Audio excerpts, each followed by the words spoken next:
Apa beda janji Tuhan dengan janji manusia? Kalau janji Tuhan itu iya, amin, dia tidak pernah terlambat. Sekalipun menurut ukuran kita seolah-olah terlambat, lama kali. Tapi ternyata Tuhan tidak pernah terlambat. Yang saya andalkan dulu untuk sesuatu yang saya pernah sampaikan, saya jemput anakku dari Semarang dengan uang 200 juta. Yang kuharapkan untuk menutupi itu, ternyata sampai hari ini tidak terjadi. Aku berani nekat, secara manusia ya, nekat menggadaikan rumah kami. Karena aku tahu ada, secara logika, ada akan menutupinya. Ternyata rencana Tuhan, bukan itu. Sampai sekarang aku masuk itu belum kelar-kelar. Tapi apakah ini terlambat? Enggak. Dia punya cara yang lain yang tidak kuduga sebelumnya. Lebih dari yang butuhkan. Lebih dari yang kami butuhkan Tuhan limpahkan ratusan kali lipat. Ini maka aku sampaikan kepada kita, Tuhan itu maha adil. Pemeliharaannya atas kita itu kontinu, berkelanjutan. Dan janjinya ya dan amin. Masalahnya sekarang, kenapa sepertinya janji Tuhan tidak tergenapi dalam hidupku? Mungkin itu pertanyaannya. Satu hal yang tidak boleh kita lupa.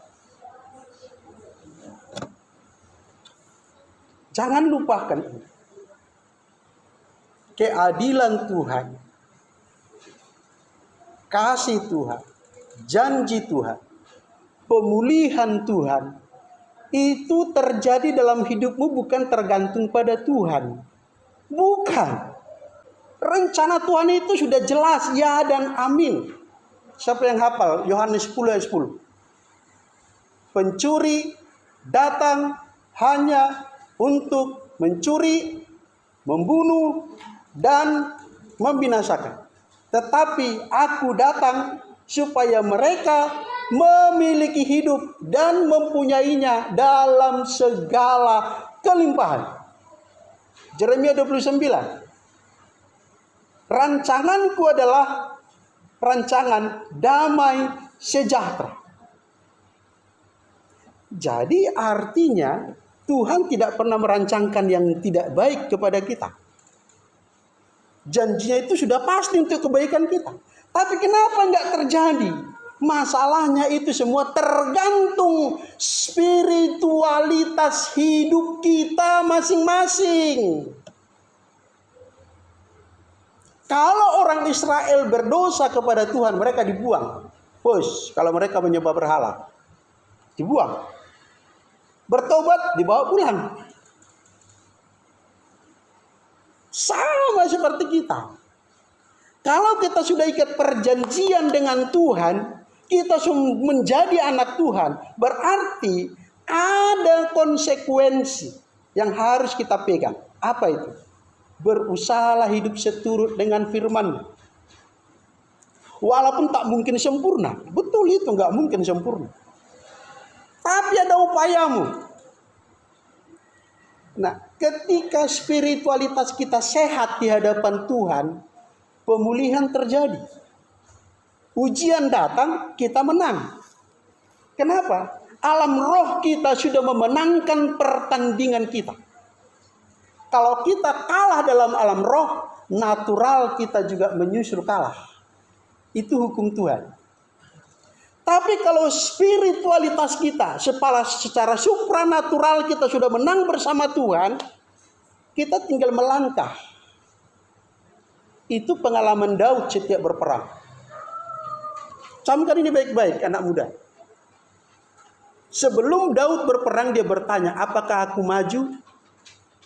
Kalau Tuhan bilang, majulah, aku telah menyerahkan itu kepadamu. Maka Daud maju. Maka nggak ada kamus kalah dalam peperangan yang dihadapi Daud. Nggak ada kamus kalah. Kenapa? Karena dia sudah menang dulu. Sudah dimenangkan Tuhan dulu dia. Dia tinggal menuai. Tapi kalau dia tidak melangkah, dia tidak terjadi apa-apa. Itulah hukum keadilan Tuhan. Imanmu di depan, spiritualmu di depan, baru naturalmu. Barulah kita akan menikmati yang namanya, wow, luar biasa pemulihan Tuhan.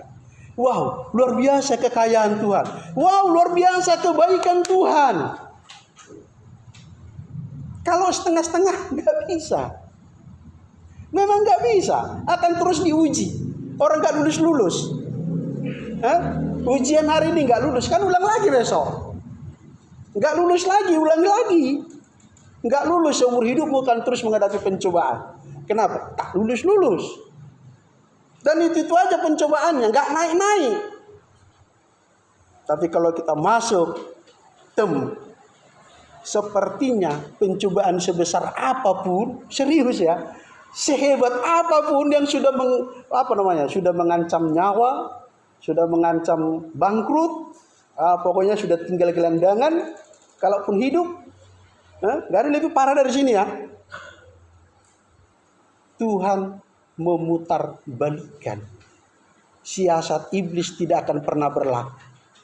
Iblis memang maunya mencuri damai sejahtera kita. Iblis maunya memang kita mati saja. Iblis maunya memang kita gelandangan saja. Iblis maunya kita dianiaya terus, diusir terus, dilarang terus. Maunya Tuhan tidak. Maunya Tuhan kau bahagia di bumi dan di surga. Masalahnya, siapa yang menang dalam hidupmu? Kok iblis terus? Masalahnya di spiritualmu. Ya, bukan masalah rajin tidak rajinnya ke gereja. Betulkah kau melekat dengan Kristus? Kalau engkau begitu melekat dengan Kristus, hanya 2-3 orang kamu di rumah berdoa, mujizat yang tidak ada lagi, yang tidak masuk akal dalam hitungan manusia terjadi bagimu. Yang tidak mungkin bagi manusia, mungkin bagi. Sebab kita sudah menjadi manusia yang tidak terukur. Kita menjadi manusia yang tidak terbatas. Oleh sebab itu sekali lagi saya ingatkan, peganglah janji Tuhan, jangan ragukan itu. Janjinya Tuhan itu ya dan amin. Tidak ada janji Tuhan yang akan mengecewakanmu.